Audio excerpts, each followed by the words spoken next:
Congress Reform Press Conference for December 20th, 2024. Joining today's presser is the leader of the opposition and the People's National Congress Reform, Mr. Aubrey C. Norton, Member of Parliament, Mr. Kidwin Copeland, Councillor of the Georgetown City Council and representative of Constituency 40, Mr. Hera Adams, Councillor of Georgetown City Council and also constituency representative for Constituency 14, and Mr. Elson Lowe, Treasurer of the People's National Congress Reform and Economist. Today's press statement will be read in two parts, and we will begin with the reading from the Leader of the Opposition. Ali Jackdale and the PPP are responsible for the high level of corruption and incompetence, and the Guyanese people are paying the price for it. At his most recent press ramblings, it was bizarre to see VP Jagdeo expressing concern about the high levels of corruption in procurement and infrastructure works, as if he were only now learning that corruption is a widespread problem in Guyana. This country is awash with citizens complaining about the quality of their streets, bridges, school buildings, pump stations, and virtually every other infrastructure project that the PPP has touched. This simmering pot boiled over when multiple electric poles fell recently in Rheinveld, only to be followed by several other poles plunging the entire swath of Georgetown into prolonged darkness. Second Vice President Barra Jagdeo, as is usual, seems to be looking for someone to blame, from the minister to GPL, when the persons who are really to blame is none other than himself and the incompetent President Irfan Ali. The PP has been a prominent figure in Guyanese politics for decades, holding ministerial posts as well as the presidency and leadership of his party. In fact, he boasts about he and the incompetent president experience. Unfortunately, Guyanese see no evidence of their experience positively impacting the Guyanese society. What Guyanese experience is their lack of vision, incompetence, failed project, discrimination, and their desire to dominate and control the Guyanese society. What have they ever done to fight corruption? We want to draw Guyanese attention to a few sobering facts about the environment we are living in. One, Jagdeo was not investigated for corruption after the infamous Vice News documentary fingered him in an alleged bribery and corruption scheme. Two, the president himself was charged for fraud and had the 19 fraud charges against him dropped by the government itself and not by the court, though there was a prima facie case made out against him. And three, newly sworn in,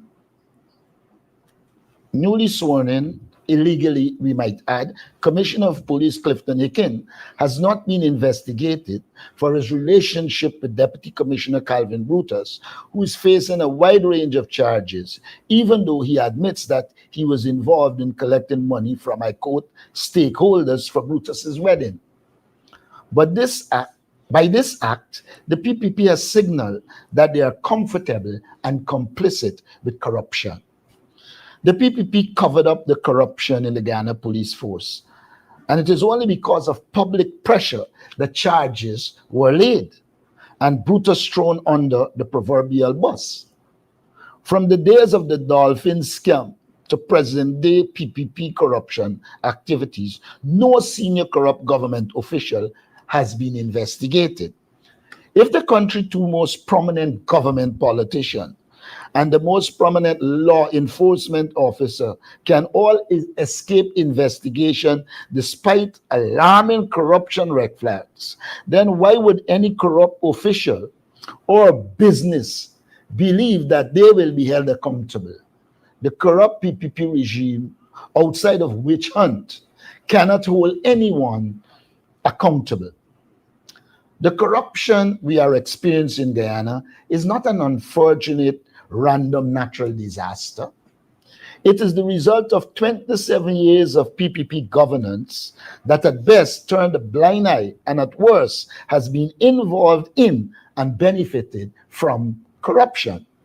If corruption is discovered after an investigation of the unfortunate toppling of all those pools, it will not merely be because the contractors or engineers were corrupt, but because the system is corrupt.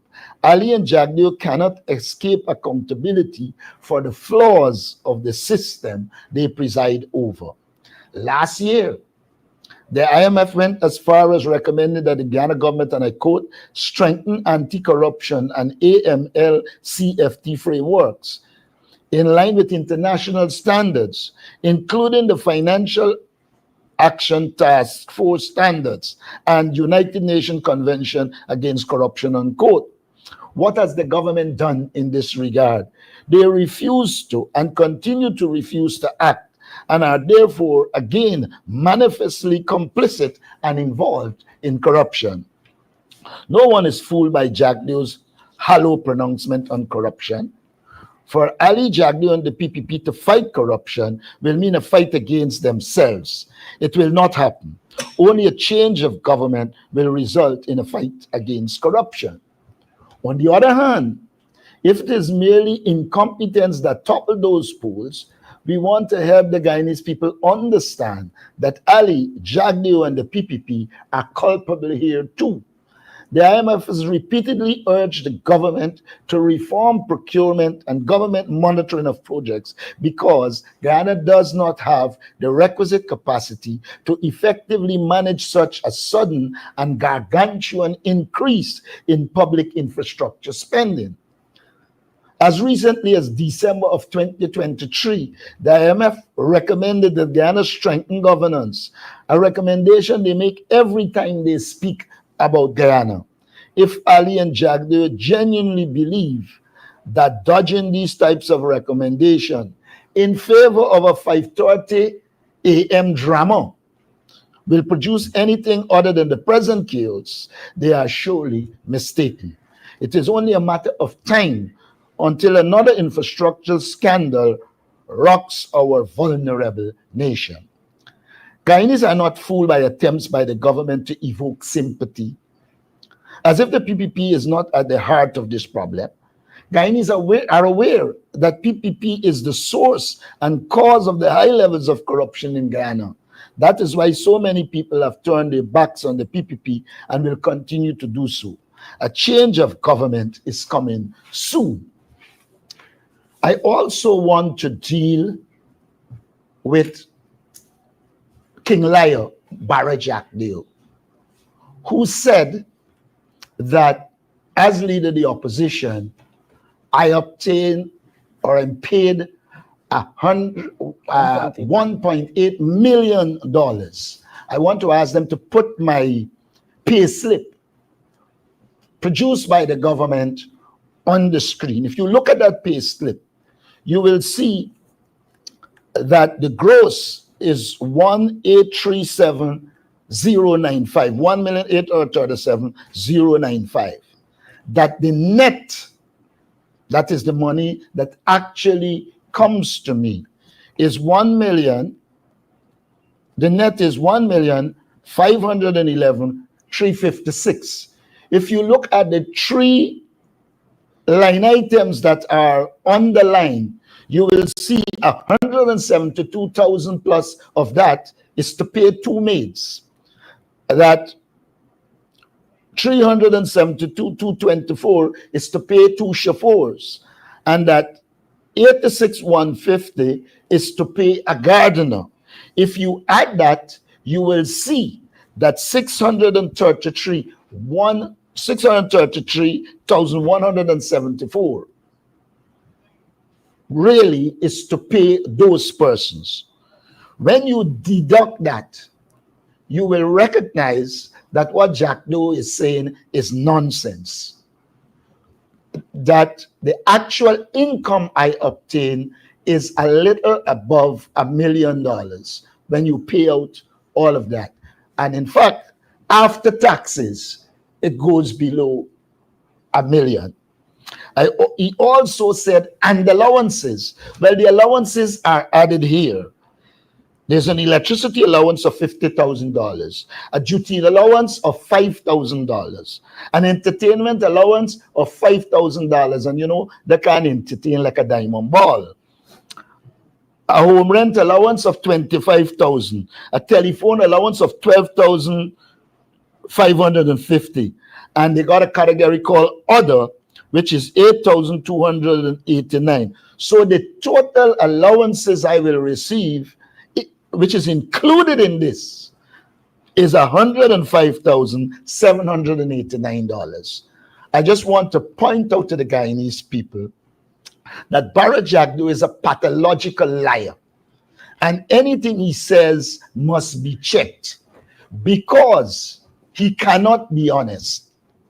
I invite him now to put his payslip like I would have done with mine. Thank you.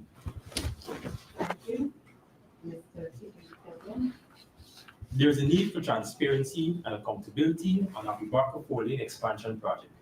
The ongoing $1.45 billion Abubakar Road expansion project has become a source of significant discomfort for residents in South and North of Belt. While infrastructure development is essential for national development, a series of missteps and unresolved issues resulting from corruption and mismanagement of this project have led to several prolonged disruptions of public utilities in the community and surrounding areas. What is clear is the project continues to compromise the safety, well-being, and daily lives of thousands of residents in the area and has left them with no choice but public demonstrations to voice their dissatisfaction before it attracts government's attention. The residents of North and South Belt are resolute that this level of project mismanagement and lack of proper planning and implementation is unacceptable. The poorly managed works damage underground water infrastructure, leaving residents without reliable water for extended periods. These preventable disruptions highlight a lack of foresight and coordination by the government. Heavy-duty trucks and machinery have caused damage and severe deterioration of roads, creating hazardous conditions and unfair repair costs for vehicle owners.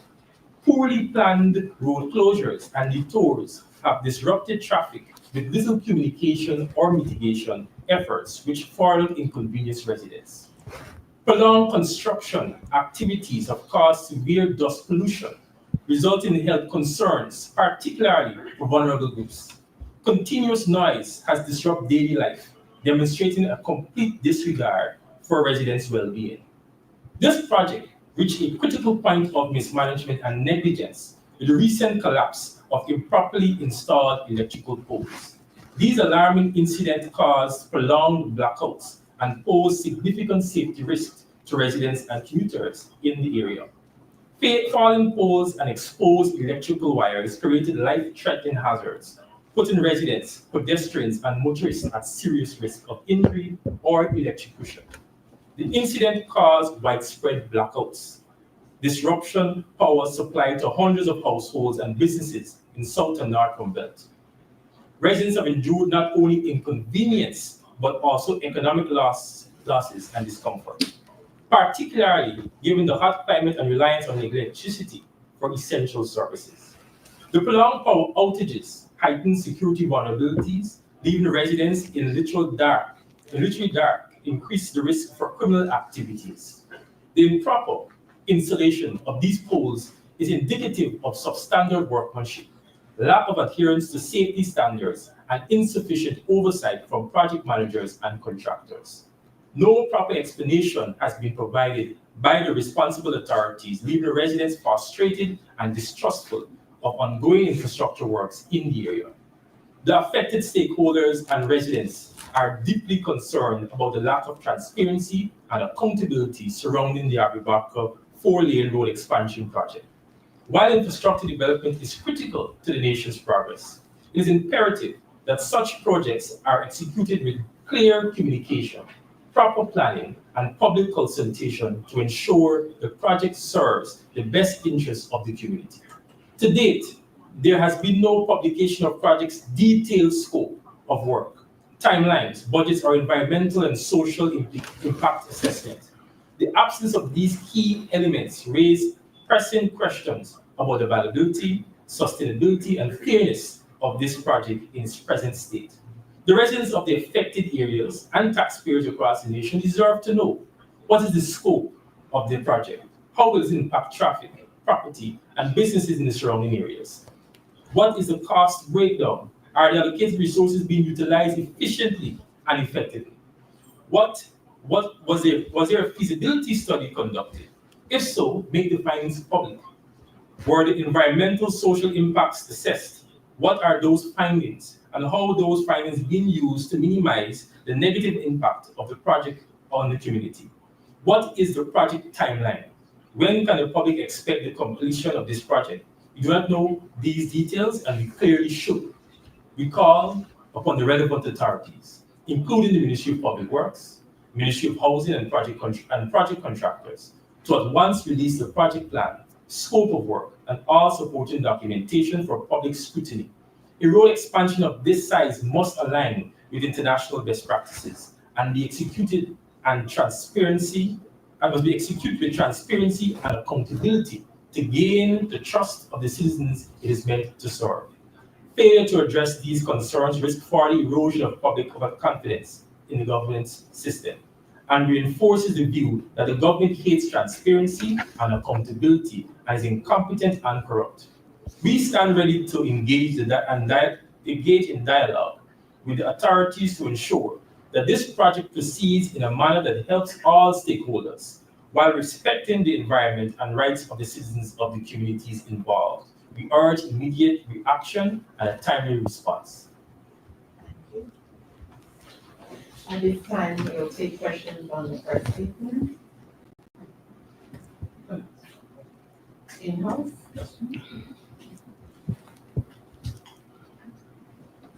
Okay, so my first question on the statement is to Mr. Martin, particularly on the appointment of the top cop. I didn't hear that. Yeah, my first question for you, from the Chronicle, is particularly into your statement on the appointment of the top cop. I know yesterday you would have put out a statement as well saying that you guys intend to head to the courts. But do you think your actions might be perceived as undermining the credibility of the judicial system, particularly The judicial system? yeah, particularly when the courts have already ruled on the appointment of the top cop previously? The court ruled on the appointment of an acting commissioner. It has not ruled on the appointment of a commissioner. Now, the next thing is, in this country, once you meet retirement age, and don't forget, this acting was before retirement, into retirement. Once you have arrived at retirement age, you cannot be confirmed in a substantive position. And so it is not undermining the judicial service. The government is misusing that ruling to suggest that they can appoint him substantively. And that is why we say we're going to go to court on the issue, because he should not have been appointed. Apart from his incompetence, allegations of involvement in corruption, he should be nowhere around the Guyana police force.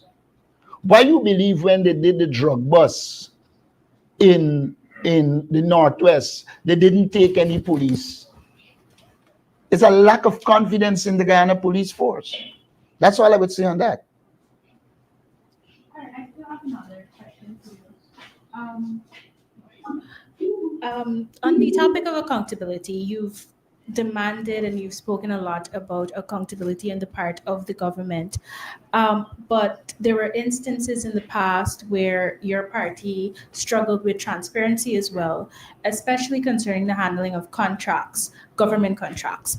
Why was there no accountabilities in those areas when your party was in power? And still, from time to time, we do bring up back what happened during that period, and it seems as though you guys do not seem to want to hold your colleagues accountable.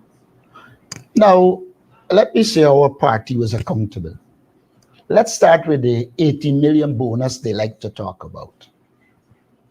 Documentation was provided to show that it was in the hands of the government. And may I hurtle to point out that it is the said money when Jack Dede came to power, they used for the Guyana-Venezuela territorial controversy. The second point I want to make is this, that throughout our term, first of all, the PPP did not put the Procurement Commission in place. It is we who put the Procurement Commission in place. And while we were in the government, there were many cases in which people were dissatisfied and they were able to go to the Procurement Commission and get answers. That suggests to me transparency and accountability. Now, put this against a corrupt politician who is saying that we can't in a detailed way account for the money we spending from oil. The attempt to suggest that we were not accountable is totally untrue. It is we that put the mechanism in place to ensure that people can appeal and get justice on these issues. To me, that is accountable. So as far as I'm concerned, the question is misplaced. We did account during our time. And may I point out that the government at present is going through the public accounts of that era. And so we put it up for scrutiny. While we were in government, the Public Accounts Committee was made to function. Now, the government changed the law and the Public Accounts Committee is not being allowed to function. So the PPP term will end and not 1 year of this stewardship between 2020 and 2024 has been audited. And so this whole question of absence of accountability and transparency is not a question to be raised for the APNU. Of course, there would have been some amount of corruption. One of the mistakes I think we made, we inherited many public servants who were in the culture of corruption and we didn't change them. Not saying here all were corrupt, but I can say to you in a very consistent way, the APNU, AFC in government sought to address corruption and to ensure accountability. In fact, President Granger has left office 4 years plus, heading to 5, and there is not one accusation of corruption against him. That is not true for Irfan Ali. It is not true for Barra Jack Deo. So Chronicle should have the information. Thank you. I have one more question. To just shifting your attention a little bit. Earlier this week at the WPA press conference, David Hines had expressed concerns of rejoining the coalition, citing, particularly in his own words, turmoil in the PNC, particularly with some partners opposing you as leader or presidential candidate. What is your response to that? Look, everybody is entitled to their view. I continue to be chairman of the APNU. I'm meeting with various stakeholders, and we will build a coalition leading to the next election for us. That is what is fundamental. I don't know of any political leader who don't have opponents. In fact, it's a little better for us. We encourage opposition, while the PPP, on the other hand, has a history of destroying and sometimes murdering their opposition elements. So in a coalition, there will always be problems because it's different party, different interests. The task of the coalition is to work towards resolving that problem. And we are engaging the WP and other political parties with the aim of resolving whatever problems they are or they were. Thank you. Mr. Adam Harris. Good morning, all. Good morning. My questions has to do with the 80 million that they talk about. President Irfanali was on a broadcast, I think it was yesterday morning, saying that that money was hidden. Could you explain, sir, how he could arrive at that conclusion? He's intellectually challenged. That is the only explanation. He's intellectually challenged. You see, you can get qualifications by nefarious means, but you don't get ability by it. And I think it is the absence of ability to deal with those issues that allowed him to arrive at that conclusion.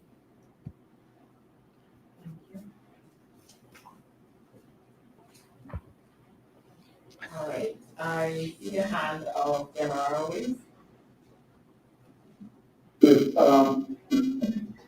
Good day, Senator here. Sir, could you say what is the status of Giant Action Party and its Raw Party at the at this point in time?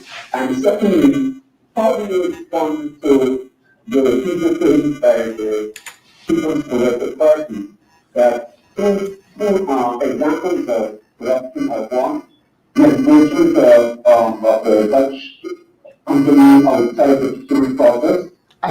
Go back that last one. I didn't get the last one. What you said? The last one I'm asking how do you respond to claims by the People's Progressive Party that two examples of corruption are the engagement of a Dutch company outside of the procurement process for the construction of the Gabriel Housing, and secondly, the posting of contracts by the tribunals for own company that should administer third-party contracts. Okay.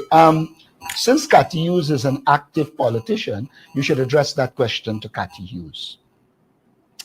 It is one thing to say we engage a company, and I listen to your word, to do a bridge outside of a contract. That is different to saying we give that contract to a company. So that would be outside of the procurement process, money for paid to the company. You know, as I understand it, yes, there were money paid, but I do not know that the contract was awarded. And I'm not here going to sit to defend anything. I have said before that there were mistakes in the last government. I don't know all the details, but Minister Patterson is still an active politician, and the question should be directed to him so that he can answer. Why does it make a difference when he's after he's part of the opposition of the leader? I'm saying to you, you recognize that this is a coalition. We went into opposition as a coalition. And the PNC and the leader of the opposition should not be responding to things in which they don't have all the details on. When the persons with the details exist, you are seeing that there are some areas Minister Jordan is coming and clarifying and putting blows in the PPP. I believe if you are looking for a response that gives you the details and the facts, rather than appearing to want to set a trap, then the question should be directed this afternoon to the two persons who are still active politicians and you are making accusation against. They have the right to defend themselves. Put the question to them and let them defend it or say what they have to say.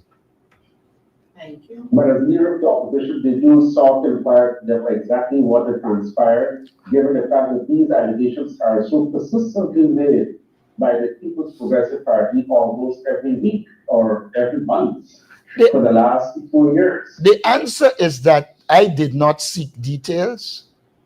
I have an understanding of the PPP. They believe in repeating the same thing many times and don't care which is wrong. They believe it will become right. And so the answer to your question is that I did not engage them on the details, and I'm directing you to them if you need the details. Thank My first question, the status of the Justice for All Party and the Diane Action Party as far as in the case of the JFAQ, I have, the APNU, and I, whether that is filled with APNU or they have said that they will be leaving. I have engaged the Ghana Action Party, and we have agreed to work together. As far as I know, they consider themselves part of the APNU. As it relates to the Justice for All Party, they have not been involved for the longest while. Thank you. Ms. Thank you, Ms. Lord. Ms. Marshall?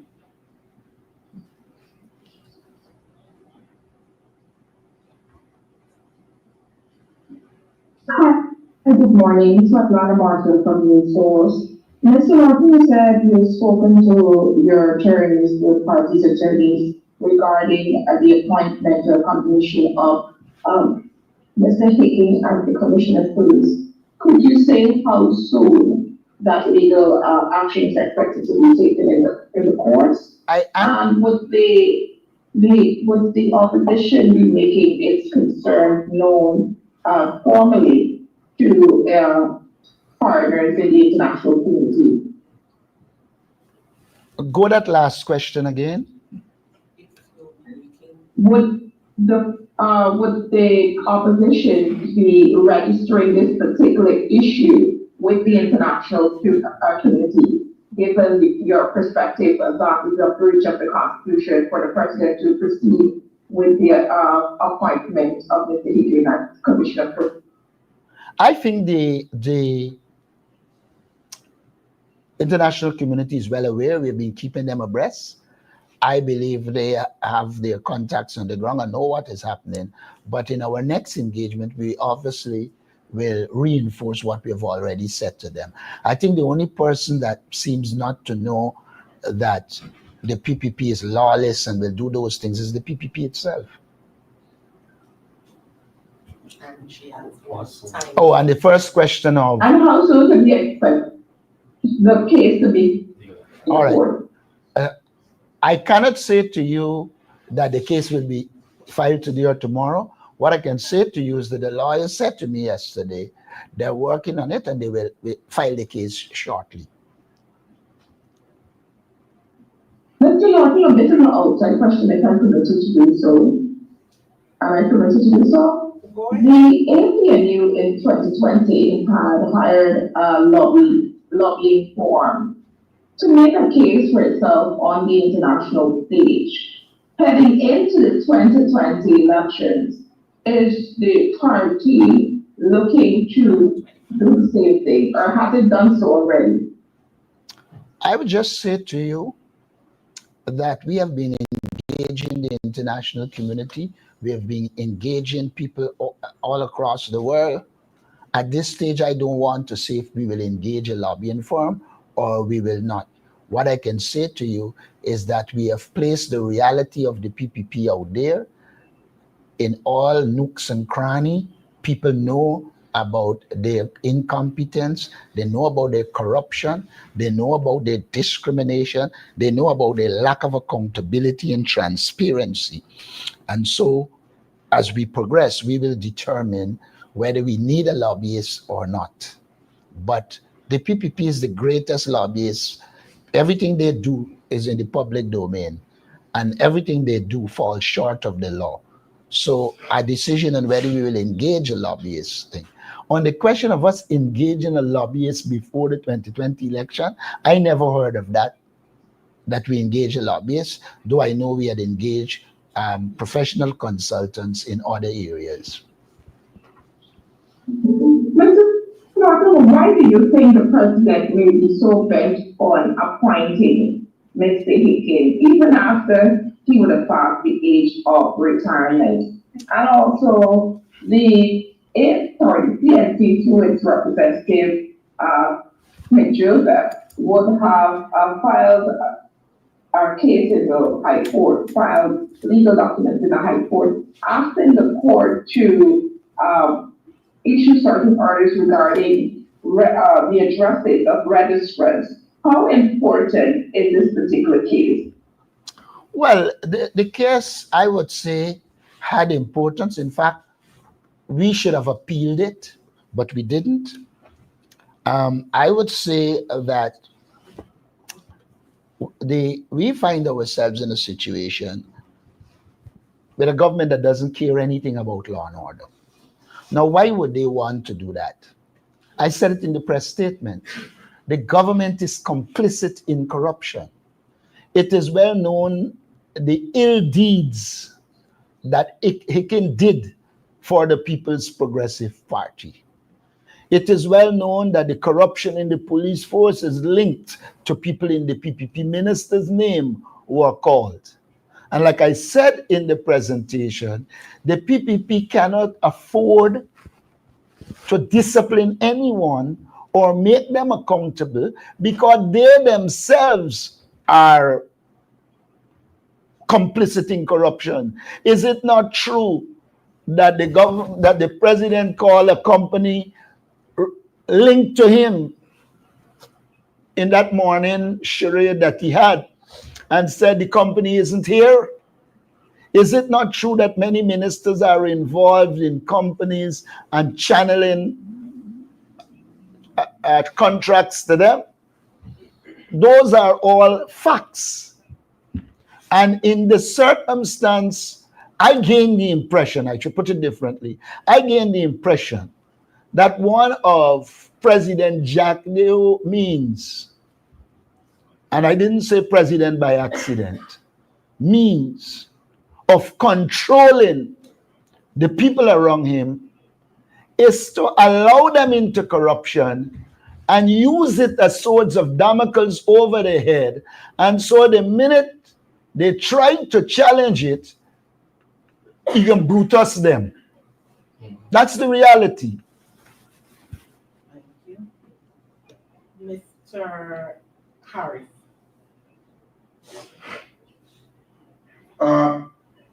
Commonly, let's talk about Hicken's appointment again. Were you consulted prior to the appointment? And secondly, how do you compare the speed to appoint Hicken compared to the absence of such speed to confirm the Chancellor and the Chief Justice? All right. The answer to whether I've been consulted is no. The president did send me a letter asking for consultation.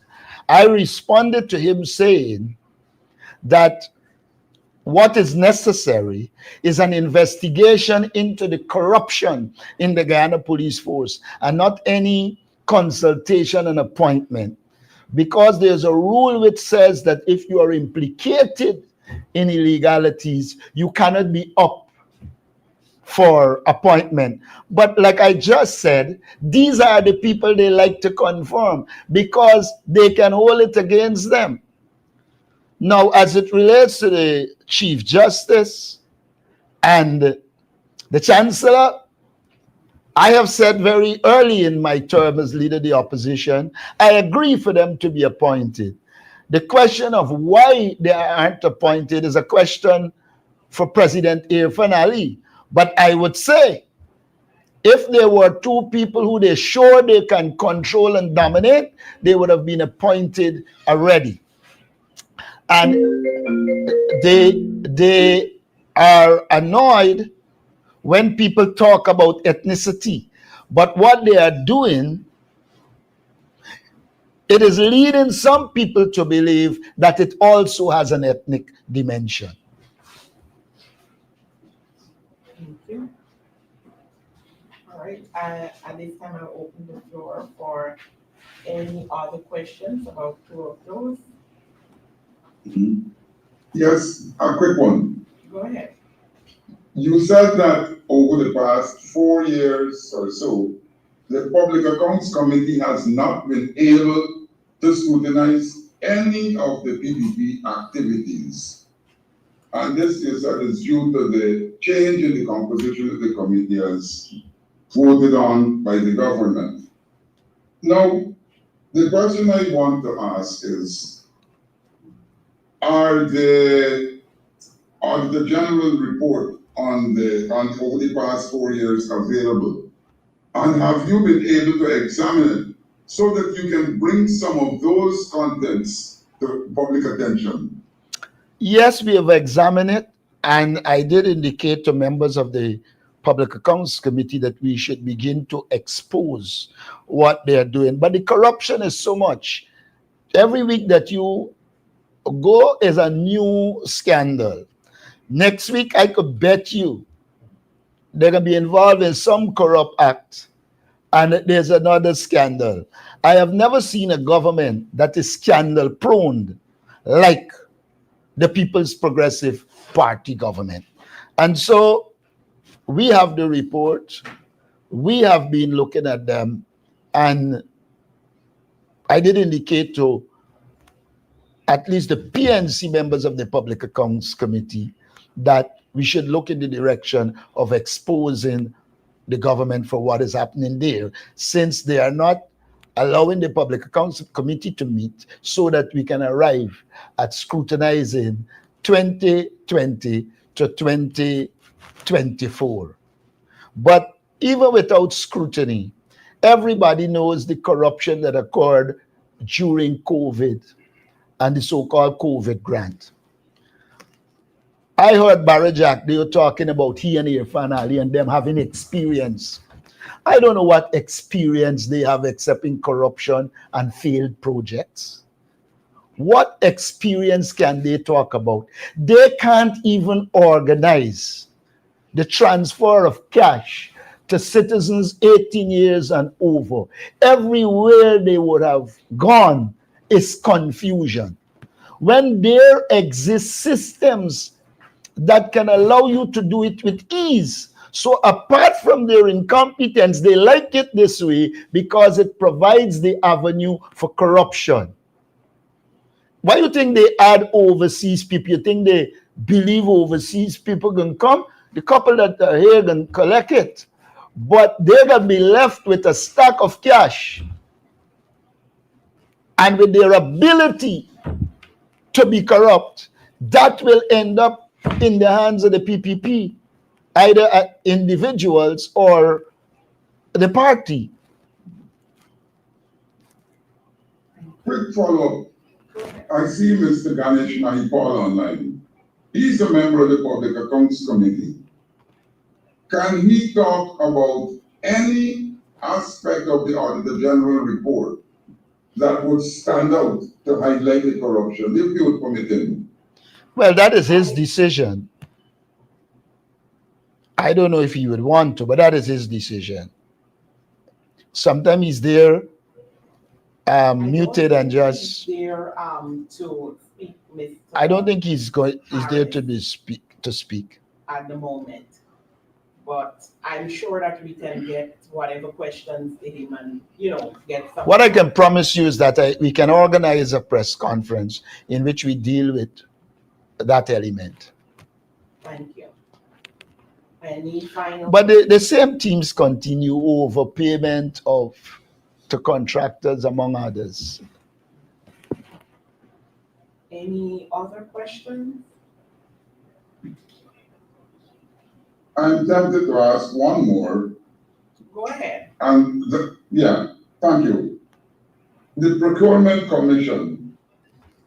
You said that during the tenure of the coalition, the Procurement Commission actually reviewed complaints by contractors who were disaffected.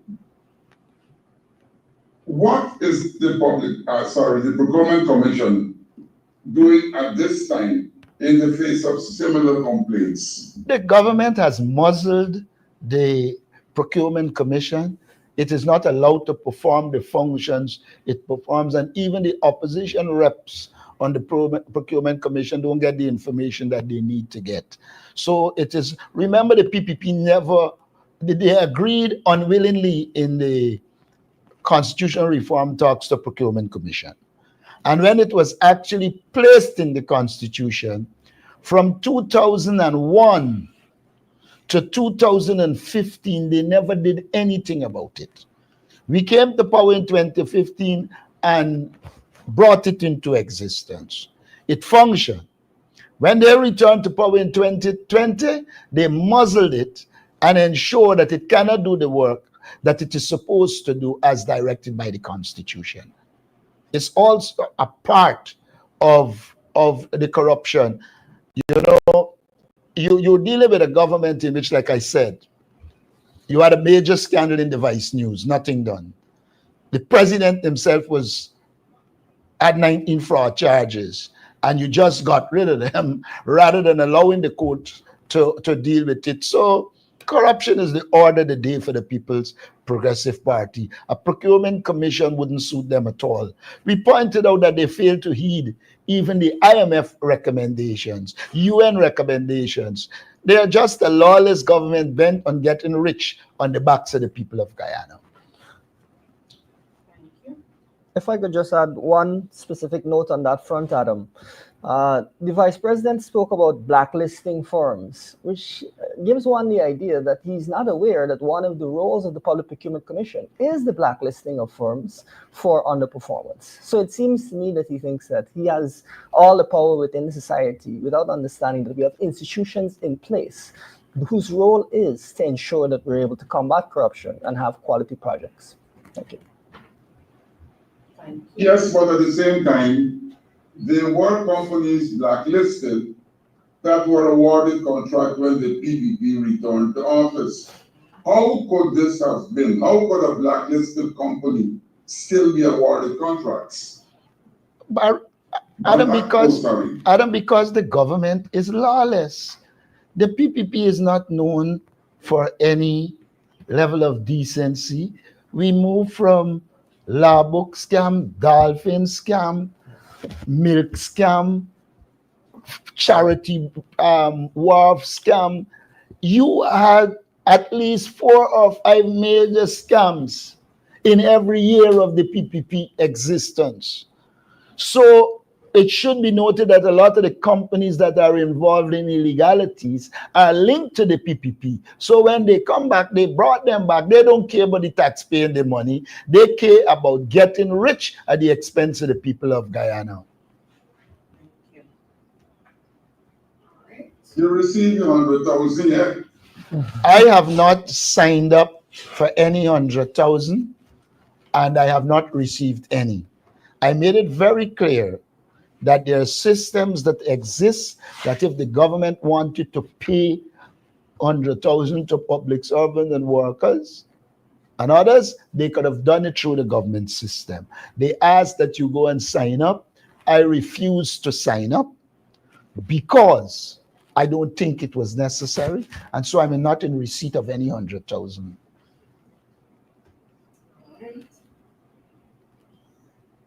All right, with there being no other questions at this time, I want to thank our media personnel for joining today's present, of course, to our viewing audience and all of our social media platforms. Thank you so much, and we will enjoy your holiday.